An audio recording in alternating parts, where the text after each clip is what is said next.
ትንቢተ ኤርምያስ ምዕራፍ 39 ኢየሩሳሌምም በተያዘች ጊዜ በይሁዳ ንጉሥ በሴዴቅያስ በዘጠነኛው ዓመት በአሥረኛው ወር የባቢሎን ንጉሥ ናቡከደነፆርና ሠራዊቱ ሁሉ ወደ ኢየሩሳሌም መጥተው ከበቡአት። በሴዴቅያስም በአሥራ አንደኛው ዓመት በአራተኛው ወር ከወሩም በዘጠነኛው ቀን ከተማይቱ ተሰበረች።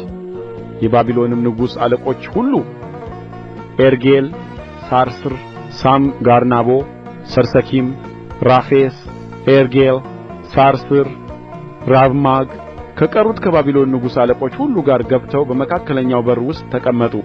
የይሁዳ ንጉሥ ሴዴቅያስ ሰልፈኞቹም ሁሉ ባዩአቸው ጊዜ ኰበለሉ። በሌሊትም በንጉሡ አትክልት መንገድ በሁለቱ ቅጥር መካከል ከነበረው ደጅ ከከተማይቱ ወጡ፣ በዓረባም መንገድ ወጡ። የከለዳውያንም ሠራዊት ተከታተላቸው። ሴዴቅያስንም በኢያሪኮ ሜዳ አገኙት። ይዘውም በሐማት ምድር ወዳለችው ወደ ሪብላ ወደ ባቢሎን ንጉሥ ወደ ናቡከደነፆር አመጡት። እርሱም ፍርድን በእርሱ ላይ ተናገረ። የባቢሎንም ንጉሥ የሴዴቅያስን ልጆች በዓይኑ ፊት በሪብላ ገደላቸው።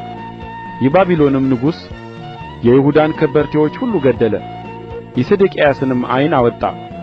ወደ ባቢሎንም ይወስደው ዘንድ በሰንሰለት አሰረው። ከለዳውያንም የንጉሡንና የሕዝቡን ቤቶች በእሳት አቃጠሉ። የኢየሩሳሌምንም ቅጥር አፈረሱ። የዘበኞቹም አለቃ ናቡዘረዳን በከተማይቱ የቀሩትን ሕዝብ ወደ እርሱም የኰበለሉትን ሰዎች የቀረውንም የሕዝቡን ቅሬታ ወደ ባቢሎን ማረካቸው።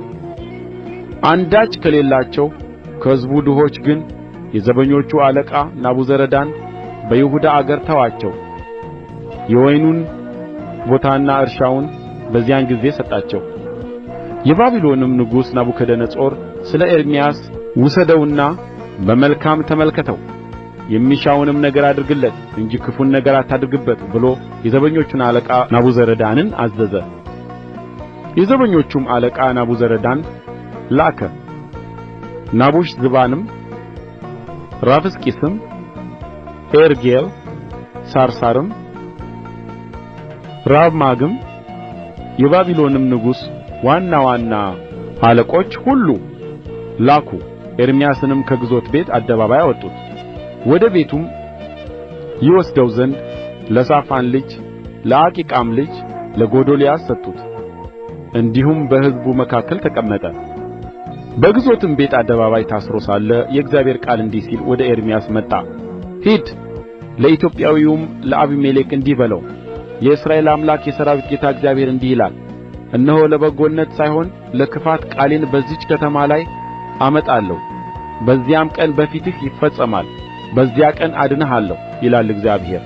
በምትፈራቸው ሰዎች እጅ አልሰጥህም፣ ፈጽሜ አድንሃለሁ። ነፍስህም እንደ ምርኮ ትሆናለች እንጂ በሰይፍ አትወድቅም። በእኔ ታምነሃልና ይላል እግዚአብሔር።